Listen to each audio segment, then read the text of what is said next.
کر رہے تھے. تو سابقون اولون وہ لوگ ہوتے ہیں جو حق کے انتظار میں بیٹھے ہوں اور جو ہی انہیں حق سامنے نظر آئے وہ فوراً اس کو اختیار کریں. سیدنا ابو بکر صدیق رضی اللہ تعالی عنہ، سیدنا علی رضی اللہ تعالی عنہ، حضرت زید رضی اللہ تعالی عنہ، سیدنا نے یہی کہا کہ یہ تو آپ میرے دل کی بات کر رہے ہیں. میں نے یہ جانا کہ گویا یہ بھی میرے دل میں ہے. تو انہیں حضور اکرم صلی اللہ علیہ وسلم کی دعوت اپنے دل کی بات معلوم ہوئی، اس کے لیے دلائل کی ضرورت نہیں پڑی. یہ پہلا گروہ ہوتا ہے. سورہ واقعہ میں انہی کے بارے میں ہے السابقون السابقون اولئک المقربون. آگے بڑھ جانے والے، سبقت اختیار کرنے والے، یہ تو وہی لوگ ہیں جو اللہ کے بہت قرب اختیار کرنے والے. عزیزان گرامی، ہر معاشرے کے اندر لوگ 4 طبقوں میں بٹ جاتے ہیں. ہر سوسائٹی میں سابقون بھی ہوتے ہیں، متبعین بإحسان بھی ہوتے ہیں، منافقین بھی ہوتے ہیں اور ضعیف مسلمان بھی ہوتے ہیں.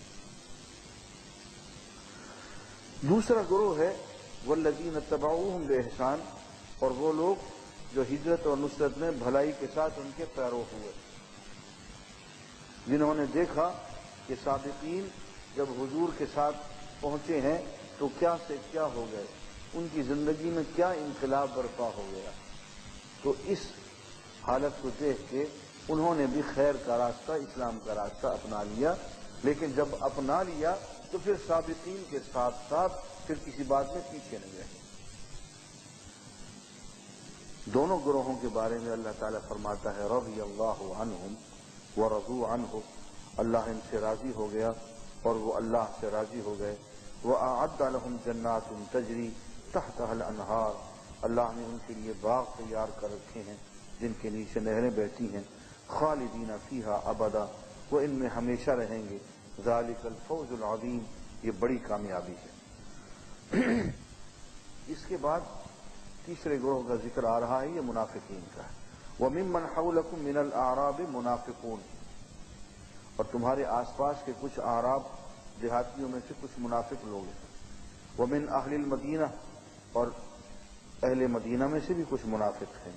مَارَدُوا عَلَى النِّفَاقِ، نفاق کی طرف یہ لوگ مڑ گئے ہیں اور نفاق پر اڑے ہوئے ہیں.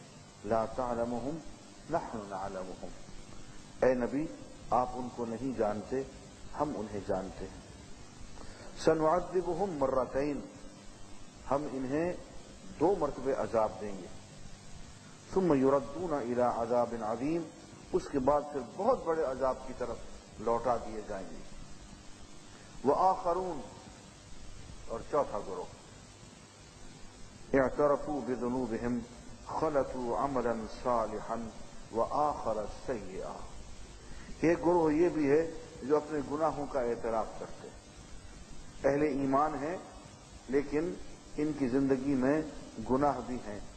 خلطوا عملا صالحا وآخر سیئا، کچھ اچھے کام کیے، کچھ برے کام کر دیے، اچھے کاموں میں برے کاموں کی ملاوٹ کر دی.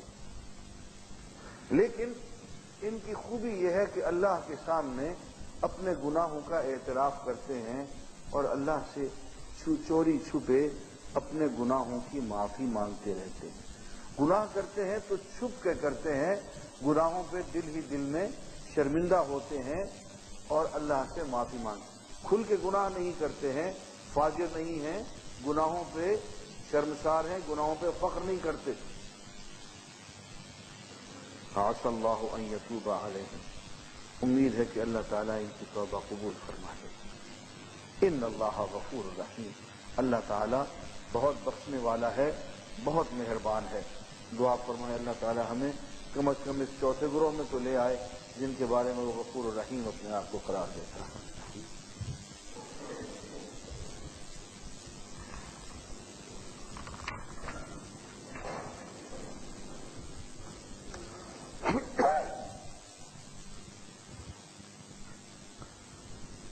آیت نمبر 119 113 ما كان للنبي والذين آمنوا أن يستغفروا للمشركين ولو كانوا أولي قربى من بعد ما تبين لهم أنهم أصحاب الجحيم۔ نبی صلی اللہ علیہ وسلم کو اور اہل ایمان کو یہ بات مناسب ہے کہ وہ رشتہ دار ہیں، من بعد ما تبین لهم انہم اصحاب الجحیم، جبکہ یہ ظاہر ہو چکا کہ یہ جہنمی ہیں۔ ان کے شرک کی وجہ سے جب یہ بات کھل گئی کہ یہ اصحاب الجحیم ہیں، تو اب ان کے لیے استغفار کرنا، اللہ کے حضور ان کے گناہوں کی معافی مانگنا، ان کی بخشش کی دعا کرنا جائز نہیں۔ وما كان استغفار ابراہیم لأبیہ الا عن موعدۃ وعدها ایاہ، اور ابراہیم کا اپنے باپ کی بخشش چاہنے کا ایک وعدہ تھا جو انہوں نے بطور وعدہ کے اللہ سے اپنے والد سے کیا تھا۔ فلما تبین لہ، جب ان پہ یہ بات ظاہر ہو گئی، انہ عدو للہ، کہ ان کا والد اللہ کا دشمن ہے، تبرأ منہ، تو وہ اس سے، اس وعدے سے بری ہو گئے۔ ان ابراہیم لأواہ حلیم، بے شک ابراہیم بہت بردبار اور بہت متحمل مزاج کے انسان تھے۔ عزیزان گرامی، حضور اکرم صلی اللہ علیہ وسلم کو منع فرمایا جا رہا ہے، تمام مؤمنین کو منع فرمایا جا رہا ہے کہ وہ لوگ جو اہل شرک ہیں، مشرکین ہیں، ان کی معافی کی درخواست اللہ سے نہ کریں۔ اور مثال کے طور پہ یہ بیان فرمایا کہ ابراہیم کے تو والد مشرک تھے، انہوں نے آتے ہوئے اپنے والد سے وعدہ کیا تھا کہ سوف استغفر لک ربی، میں اپنے پروردگار سے آپ کے لیے بہت استغفار کروں گا، انہ کان بی حفیہ، میرا پروردگار مجھ پہ بہت مہربان ہے، وہ میری بات مان لے گا، آپ کو معاف کر دے گا۔ لیکن فرماتے ہیں کہ جب ابراہیم علیہ السلام پہ یہ بات ظاہر ہو گئی کہ وہ اللہ کا دشمن ہے اور اصحاب الجحیم میں سے ہے، تو ان کو اپنے وعدے سے بری ہونا پڑا، انہوں نے اس وعدے کو پورا نہیں کیا۔ یہاں پہ میں یہ بات عرض کر دوں کہ بہت سے لوگ اس چکر میں پڑے ہوئے ہیں کہ چونکہ ہم نے اپنا ہاتھ فلاں آدمی کے ہاتھ میں دے دیا ہے، اس لیے وہ جانے اور وہ جانے، میرا کیا جی۔ بہت سے لوگوں کو، بہت اچھے بڑے پڑھے لکھے لوگوں کو ہم نے یہ کہتے ہوئے سنا، اب ہمارا کیا رہ گیا جی، ہم نے تو اپنا ہاتھ ان کے ہاتھ میں دے دیا، اور وہ جانے اور وہ جانے۔ میں نے کہا وہ جانے اور وہ جانے۔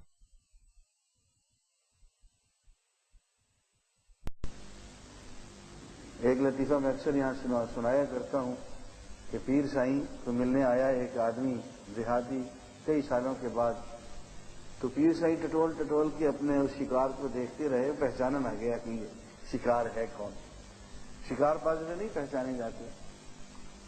تو وہ مرید بیچارہ سمجھدار تھا، اس کو پتہ چل گیا کہ پیر سائیں مجھے پہچاننے کی کوشش کر رہے ہیں اور پہچان نہیں رہے ہیں۔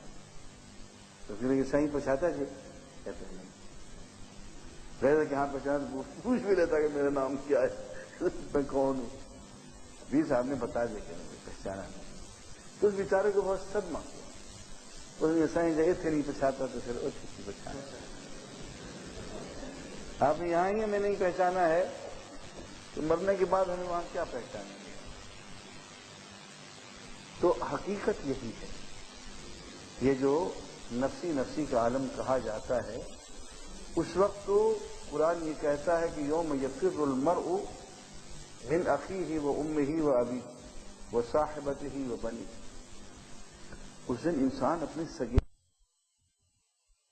سے بھاگ جائے گا، سامنے ہی نہیں کر سکے گا۔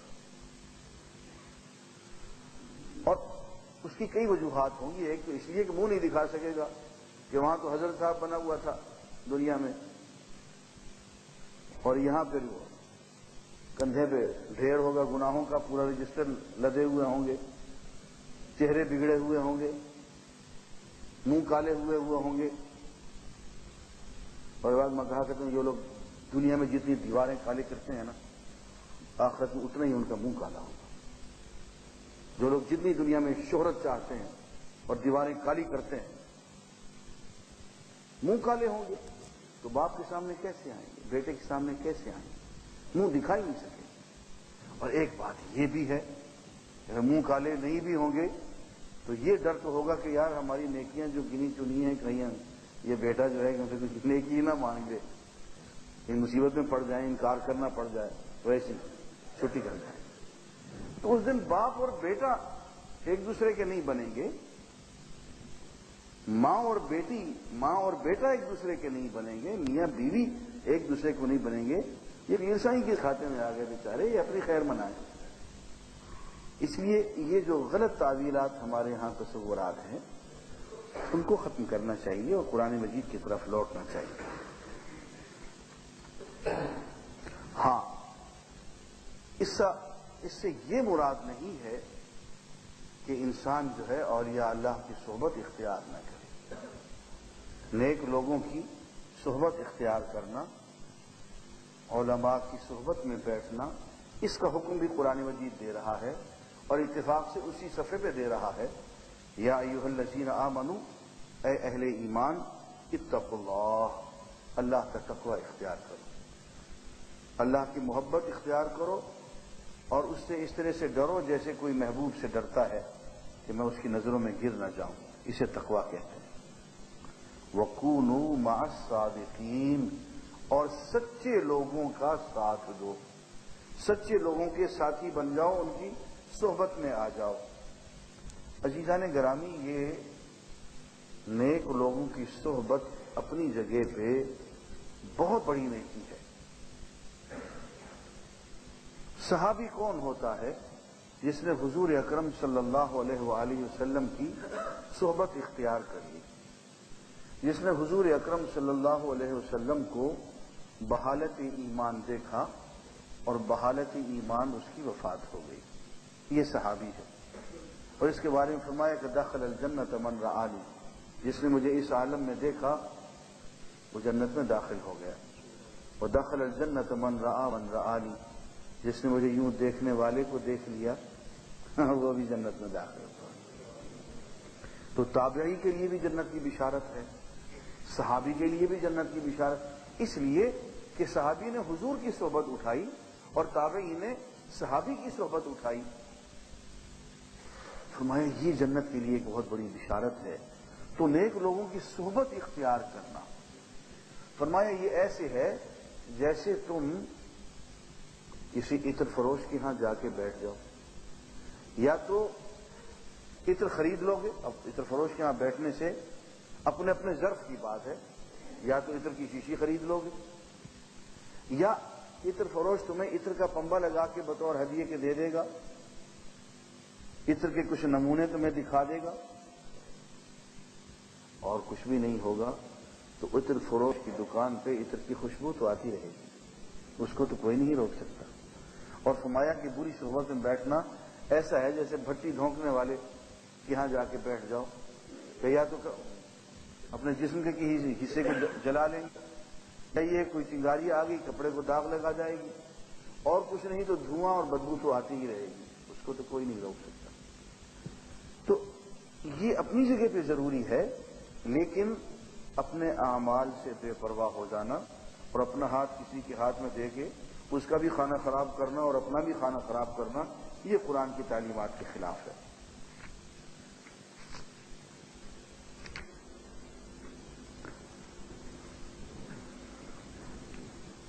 آیت نمبر 124، وَإِذَا مَا أُنزِلَتْ سُورَةٌ فَمِنْهُمْ مَنْ يَقُولُ أَيُّكُمْ زَادَتْهُ هَٰذِهِ گئی ہے تو کہا یہ جاتا ہے کہ جو قرآن مجید پڑھا جاتا ہے تو قرآن مجید کے پڑھنے سے ایمان میں اضافہ ہوتا ہے. اچھا بھئی صورت نازل ہو گئی آج کس کے ایمان میں اضافہ ہوا؟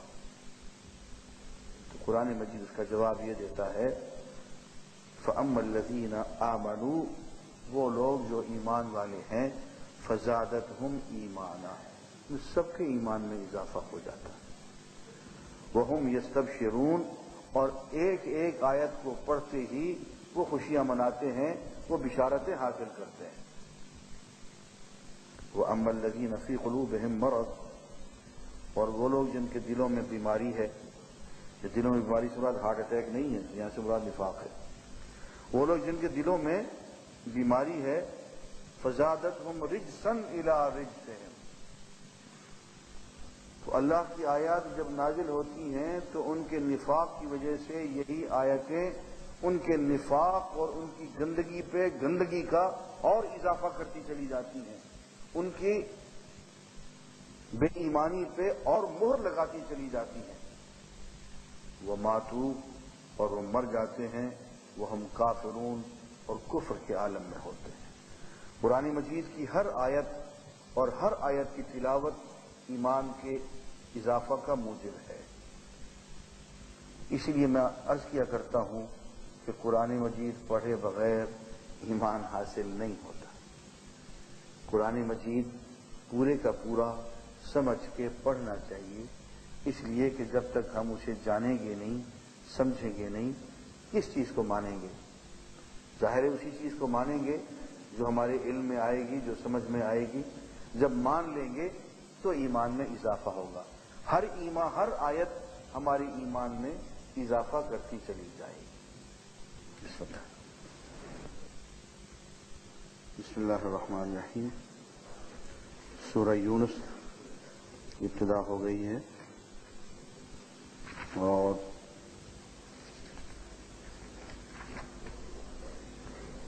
آج سورہ یونس مکمل کرنی ہے یا آگے بھی جانا ہے؟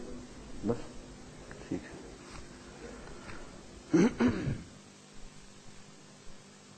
بسم اللہ الرحمن الرحیم۔